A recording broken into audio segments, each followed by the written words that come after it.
Hi everyone. We're going to start the walkthrough of the exhibition. Thank you for coming. My name is Amitesh Grover. I've curated the exhibition. And with us today is Abdulla, the artist who's created these wonderful works. Over the next 15-20 minutes, we will take you through the exhibition and the various works and what binds Abdulla's practice and the kind of artworks that he has produced. And right here we start with perhaps the largest work of the exhibition called Womb of Time. And this is a work which is monumental in scale, but also expands on the notion of one of the oldest nests that we have on our planet, which is the termite nest. So what you see in front of you is a termite nest, and what you see above are where the eggs are laid. So what's interesting about this work is that while we see eggs being laid inside the nest, but here in this work, eggs have somehow levitated and have left the nest and are somehow, they are hanging in ambiguity. Either you could say that they are landing onto the nest, or you could say that they are flying from the nest. And this is what actually fascinated me about this work. Let's go in.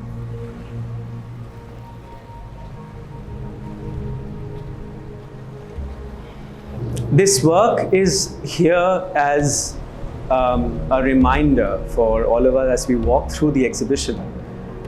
This is a work that is a reproduction, an artistic reproduction of the rubber plant seed. So right at the center is a rubber plant seed, and it exists here as a motif.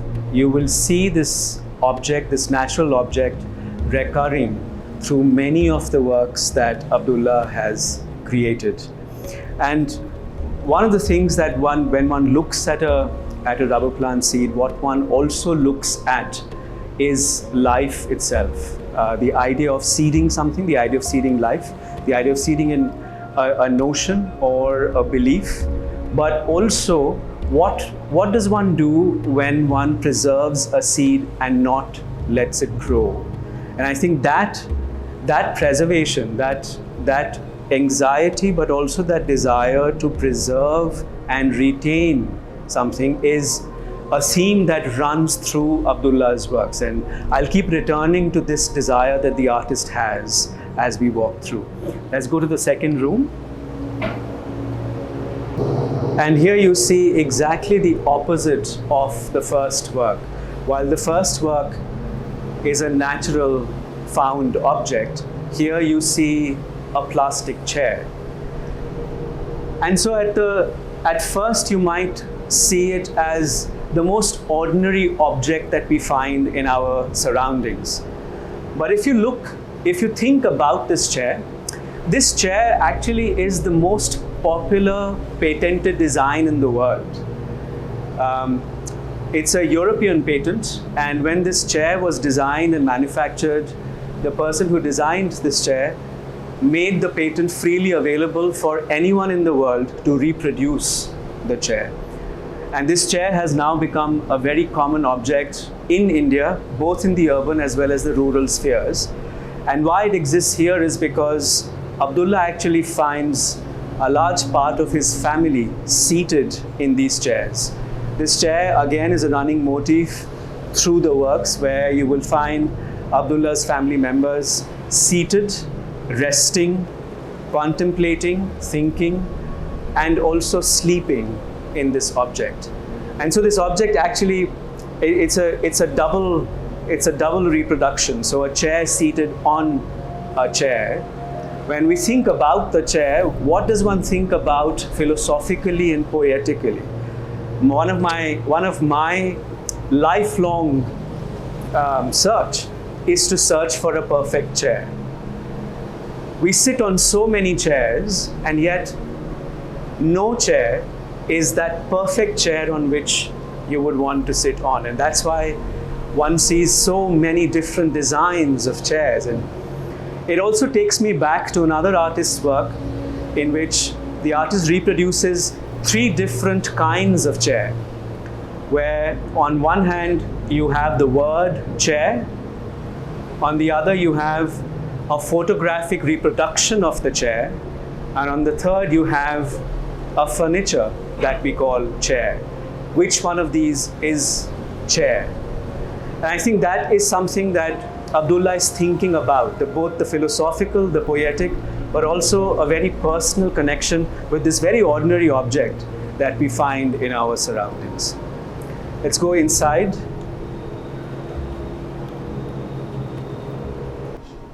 And in this room, we jump in Abdullah's practice and we come to assemblages, sculptures, and installation. While we jump form, we do not jump the relationship that the artist has with his surroundings. Abdulla comes from Kerala and he works there, he's based there, and a large part of his practice comes from his natural surroundings. The inspiration that he draws are from his natural surroundings. So here, what we saw with the chair and the rubber plant seed, we see the same desire to preserve in objects as well. We see naturally found objects again that become nests and homes and houses for creatures. And here we see for the first time a work in portraiture. This is Abdullah's grandfather, and Abdulla observes the fragility of his grandfather's body, the skin, the wrinkles, the impression of time that it leaves on his body. And he uses rusted iron sheets. He creates these portraitures on the rusted tin and then treats it with resin to preserve that portrait. As you see with other objects that he has done, he puts very different objects in conversation with each other. Reclaimed part of a typewriter with wood. He visits scrapyards often, so you find many of the objects that he has reclaimed from scrapyards and put back into the context of his art practice. You also see a fungus-ridden roti up there. And again, more pieces of wood that come from his surrounding. And right behind you, another piece of scrap that somehow come into conversation with each other in this assemblage. My favorite piece of this assemblage, of course, this is a fabulous work, is a work that stands alone right there. Look at the playfulness of this work. Look at how it clings to the wall. Does it have a tail, or is that an antenna that is listening to conversations, signals around it? And I had particularly asked for this little object, this little creature, to accompany my curatorial note so that my note doesn't feel lonely.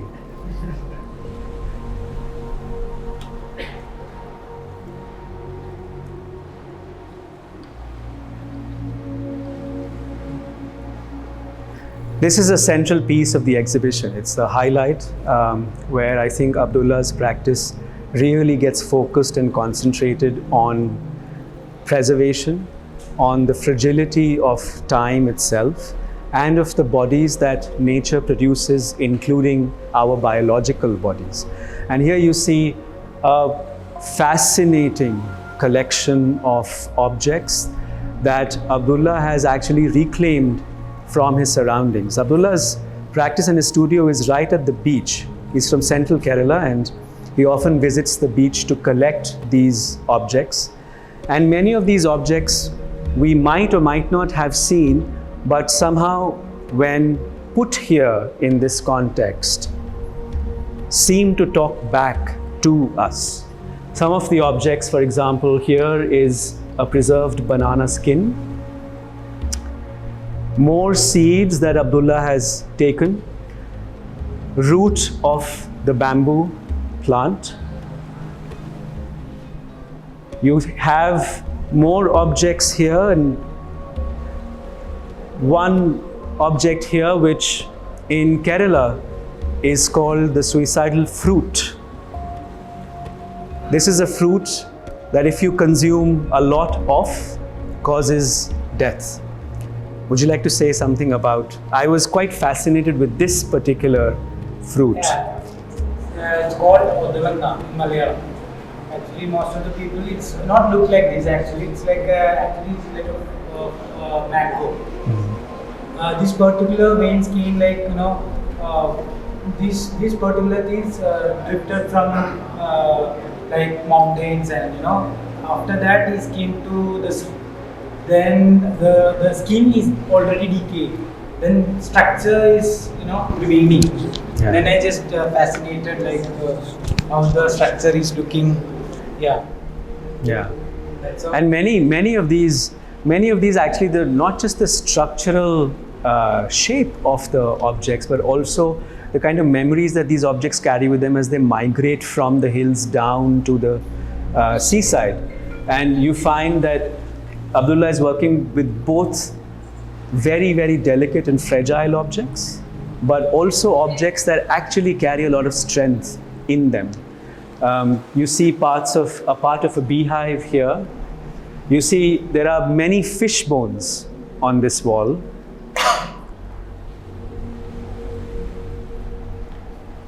Branches of trees that recur. A coconut that comes in. And not only objects, but also dried leaves. So you would spot dried leaves that Abdulla has taken care of and has treated with resin and with paint to be able to come on this installation. You have also very common objects like the loofah as part of this installation. This particular object, Abdulla tells me, is from Japan.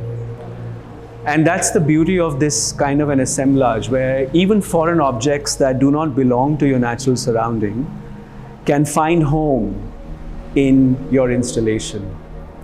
And as we walk through this, again, we see more shoots, shells. We see a limb as well. Dung beetle, a plant, more shells, and again, fish bone. And this is a kind of, if you step back and look at this installation, it's a kind of cartography. It's a kind of a map through which you can get a sense of what is the landscape about and what is the relationship of the artist with this landscape. My first instinct when I looked at this installation was to actually read it just like we read any cartographic map, any kind of pointing of a landscape which has an emotional and a personal connection with it.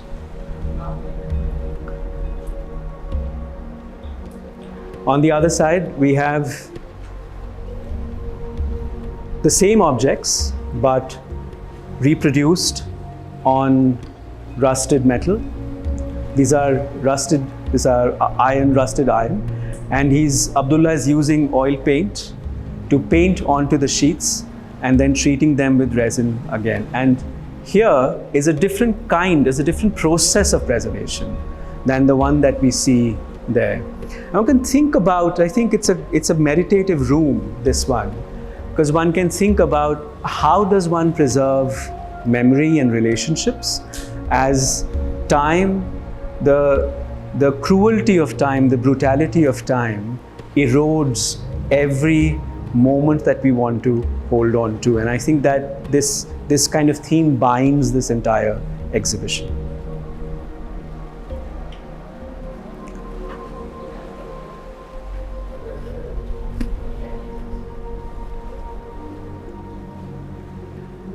And here we have a set of 7 works for 7 nights in a week. Abdulla is not only a collector of naturally found objects, but also of creatures. These are, as you can see, butterflies.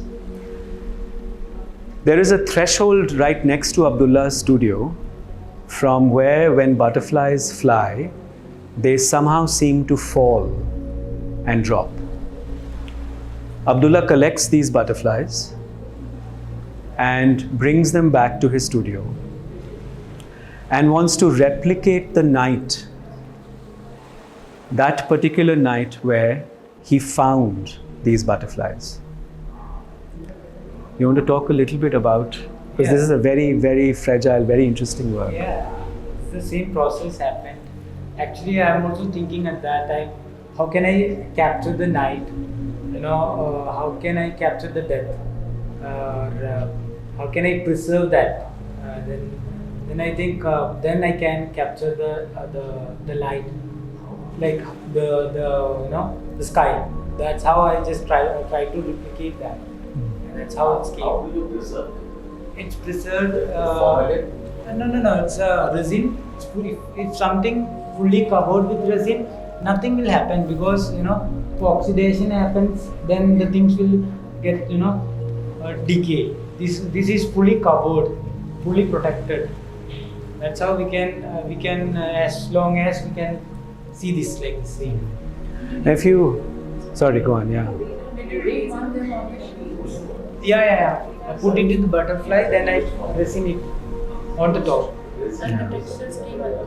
The textures already I build a metal, then this is from the dripped rust actually. Yeah. The rust is kind of a drip, like it happen like that. And if you look closely, each. The night Yeah. at which you got them. Yeah, I got it then. Like this is.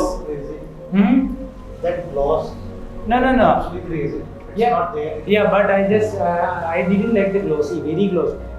In a bigger sense, I have to make it. Glossy is very reflective. Yeah. I have to cut that reflection, and that's why I'm just tweeting. It's a lot of other works Yeah. to cut the shiny. The small painting you can see the shiny, but in a bigger version, Don't look like. Yeah, exactly. Yeah. But I mean, but what I find fascinating about this work is that each night is different. Yes. That we tend to think of all nights as the same darkness, the same kind of darkness. But if you look at these works very closely, you find that there are different nights in each of the works You must that have got is. them at different mood stages as well. Yeah, As well, of course. yeah. Not about this Yeah. particular dates. Yeah. But then how do you stretch the wings? You Like, there must be some procedure. Yeah, you can easily do that actually. It's a like museum kind of people, like they are doing they know how to do it. Yeah. She's a zoologist as well. Yeah, I'm okay actually. It's okay.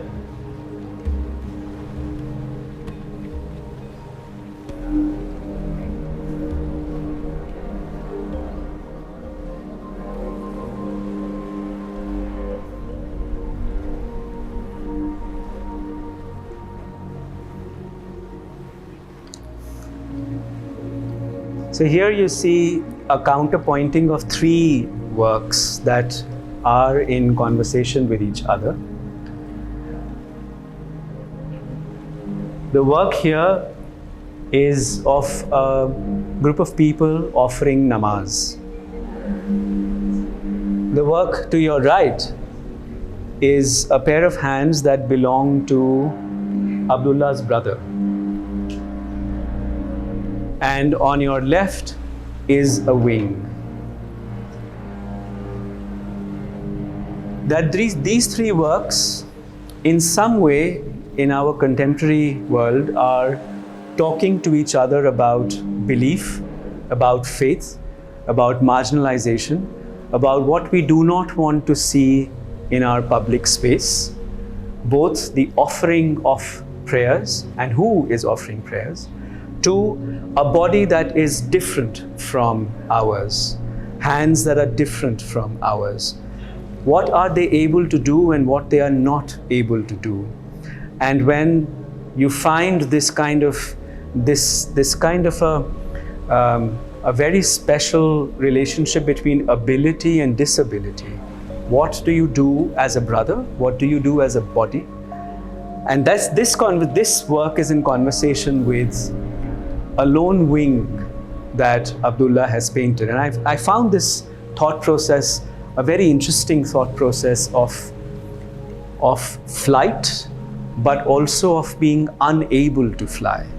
And that this tension actually sort of pulls these works in conversation with each other.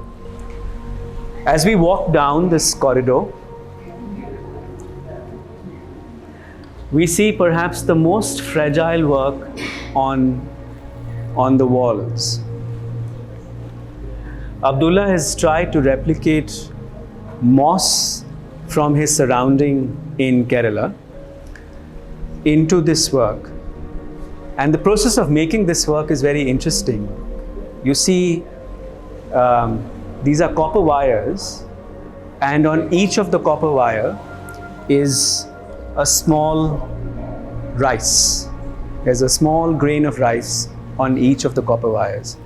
And what Abdulla is trying to do here is to actually, of course, reproduce the idea of moss, and also a childhood memory of a game that is very common in Kerala, which is a war. It's a war game that children play. And I let Abdulla describe it because I love when he describes this childhood game himself. No, I want to say about the game or something. Yeah, the game. Yeah. Okay, game. This particular thing mostly we can see it from the like borders, like The walls of the houses. Yeah, walls of the houses. Then that's how the placement is also a little bit high. You can see it like this much height, this particular thing. And in childhood, we are just lacking a person will take one piece, another person will take one piece, then we'll cut it like this. We'll take this, and we will fight well like this. It's kind of a cutting the head. We don't know like which head will lose. No, we will do like this, then we will pull it, then one of the head will go, one of the head will stay. Like this game is called war. It's like then we can't say it, who will be won. We can't predict which one. Replicas of missiles. You're using replicas of missiles. No. I mean, yeah, missiles, yes, but I think it's an interesting game because remember that this moss is found on the boundary walls, and boundaries and borders always remind us of war. They always remind us of territory and of who's claiming that territory. And the fact that that children should understand this, and that they should make a game out of this, I find this to be perhaps the strongest, driving factor behind this work. So what Abdulla is doing is that he's replicating the boundary, he's replicating the border by looking at where the moss grows in his surroundings and using copper wires and a grain of rice to be able to do it. And right towards the end of this corridor,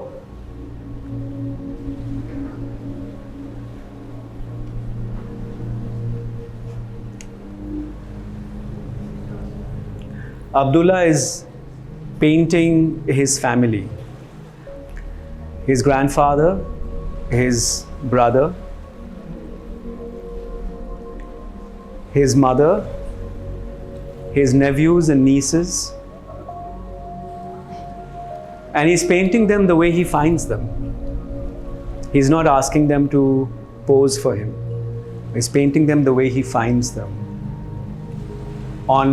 Sitting on a swing, in a chair, producing domestic labor like cleaning,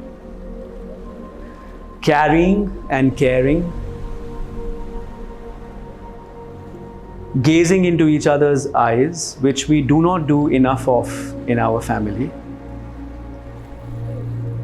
sitting in chairs that are broken, sitting in chairs forever. It's a double chair. That's a double chair. Carrying our children and also taking care of crop and of our farms.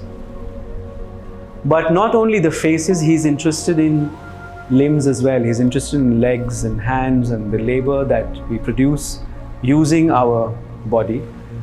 And this particular part of the exhibition is a kind of shrine to the family relationships that we think about, that make us, that shape us, but also that inspire us to make the work that we make. And I found this set extremely fascinating when I visited his studio.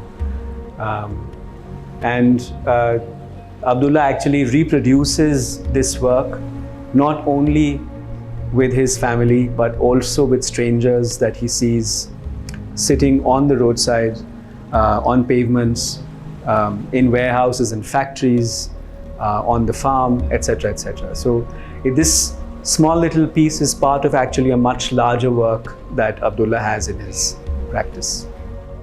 Actually, this particular painting may change my entire life actually. This is my first painting that time, and now that particular painting I got the state award. Then before that I don't have that much confidence. And after getting, it's a very small work, people will critique a lot, why, the guy gave me that award, if not the guy, the institution. They also got a lot of critique because it's a very small work. Why you are giving that work? Then somehow, after that I just started my career itself. Then entire thing changed.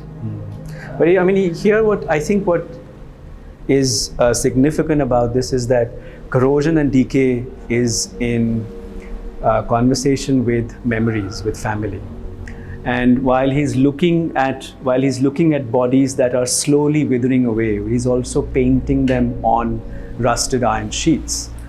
And this bringing the material into a dialogue with what you're painting, I think makes this particular work very, very special. And that's why I thought, that one would have to actually walk towards the work, make a journey towards the work, almost like, some kind of a tirth that we do, come to the work to be able to see it. Which is why it's also at the end of the corridor, some kind of a shrine, kind of a personal shrine that used to exist in our houses before, when we actually had bigger families living together, and there was always a shrine after you entered the house on the left, the right of the gate. And that shrine was about a family member, an elder, a family elder, and it's this kind of an environment of the past that Abdulla wants to bring back into his practice. Abdulla, and say one thing, this kind of good art should not be judged by the size of it. Yeah. I got You that. said just No. now. Yeah. Whosoever criticized you for this, you have snubbed them. A good art should not be judged by the size of it. This speaks volumes of your thought process. Yeah. And then at the end, there is a room on the right where you see the black curtain. You're welcome to go inside and experience the work one by one. It's a very small space. You're welcome to go inside and experience the work yourself.